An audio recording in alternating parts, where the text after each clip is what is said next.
Good morning. My name is Calvin Warriner, and I'm a partner at the law firm of Searcy, Denney. We represent a number of farm workers who have developed Parkinson's disease due to their long-term exposure to the herbicide Paraquat. The clients we represent, unfortunately, used Paraquat for years without having any clue that being exposed to Paraquat could cause significant neurologic disease, including Parkinson's. The shocking thing to learn is almost to a man or woman, my clients had absolutely no idea for years and years and years that the use of Paraquat could end up causing a very significant neurologic disorder like Parkinson's disease. They have only recently found out about the link between their long-term use of Paraquat and their Parkinson's disease. And these clients have a lot of questions about Parkinson's disease itself, about the use of Paraquat and how it causes Parkinson's disease. And so I thought it would be important to cut a short video for people out there that might not want to might want to pick up the phone and call to talk to a lawyer right now, but are just doing research so they can educate themselves about how this really is happening out there. What is the link between Parkinson's disease and Paraquat? I'll start off by saying that Paraquat is extremely toxic to humans and animals if it's ingested, or if you drink it, basically. I think most people out there know that it's not smart to drink Paraquat. The cap on the bottle that it's sold in says 1 sip can kill. Unfortunately, because of the way Paraquat is sometimes stored on farms, when they have a little bit left over, it's poured into a drinking bottle, like a water bottle or a Gatorade bottle, and somebody accidentally comes along behind them and drinks it. That's accidental ingestion. Paraquat has actually been linked by the EPA to suicide. People have used it to commit suicide. So in 2017, the EPA changed the rules about Paraquat. Up until 2017, only licensed people could buy Paraquat, but people who were not licensed and who had not been specifically trained on the safe use of Paraquat could mix and apply Paraquat as long as they were supervised by somebody who was licensed. That all changed in 2017, and now in order to purchase, mix, and apply Paraquat, you have to be licensed and you have to be specifically trained on the safe use of Paraquat. Going back to how Paraquat can hurt you, we talked about drinking Paraquat. Let's move on and talk a little bit about getting Paraquat on your skin or breathing Paraquat. What we're interested in, obviously, is the development of Parkinson's disease. And what scientific studies have found is that getting Paraquat on your skin and breathing Paraquat mist or spray can cause signature changes in the brain associated with Parkinson's disease.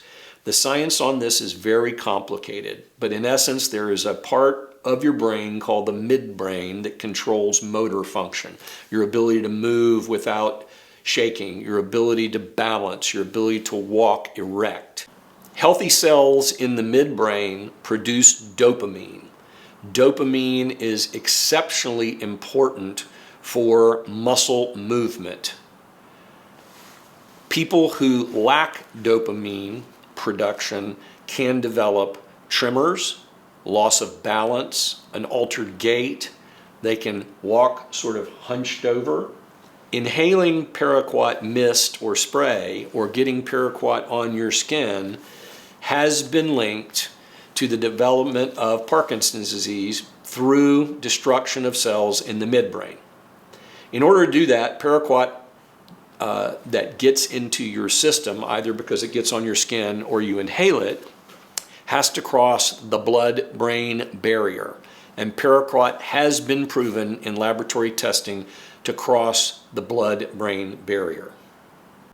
Parkinson's disease is sometimes confused with Alzheimer's disease or dementia. Parkinson's disease is completely different than Alzheimer's or dementia. First, Parkinson's disease is not a diagnosis of exclusion.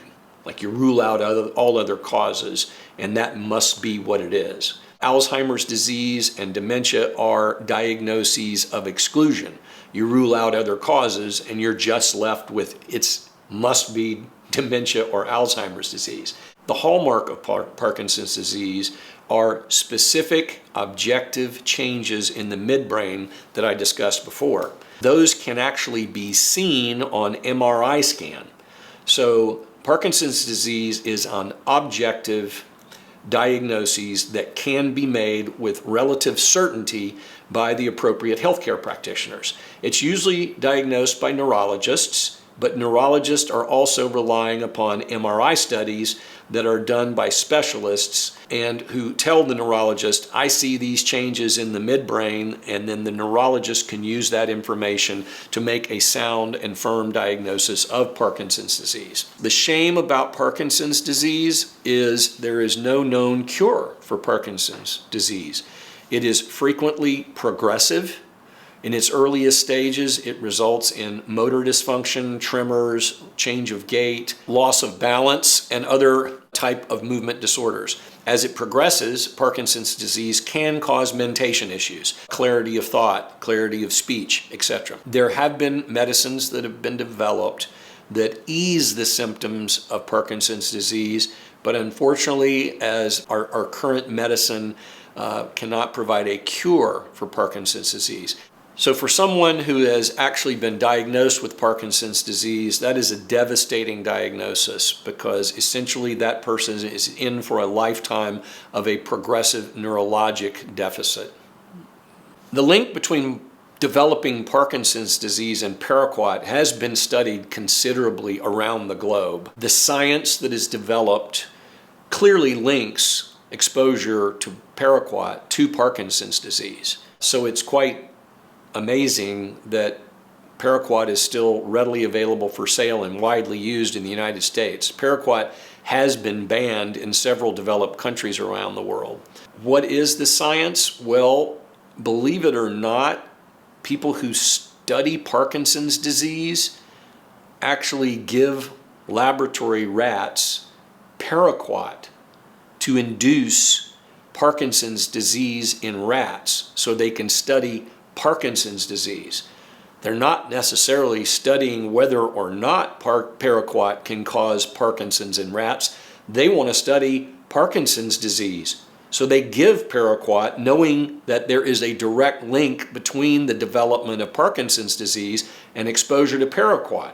Laboratory studies around the globe have shown that giving lab rats doses of Paraquat induces those signature changes in the brain that I discussed earlier in the video.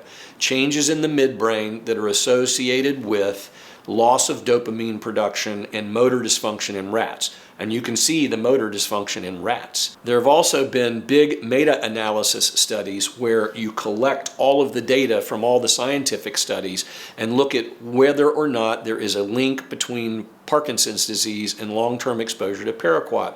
The takeaway for where science exists in understanding the link between Paraquat exposure and the development of Parkinson's disease is pretty mature. There is rock-solid science showing in the laboratory that you can expose lab rats to Paraquat and cause Parkinson's disease. There are very sophisticated meta-analysis studies that take all of the scientific data and pool that scientific data, and from an epidemiologic standpoint, it has been shown that exposure to Paraquat doubles somebody's risk of developing Parkinson's disease. And a doubling of the risk in epidemiologic circles is a very substantial increase in risk. So basically, the science proves a direct link between the long-term exposure to Paraquat and the development of Parkinson's disease.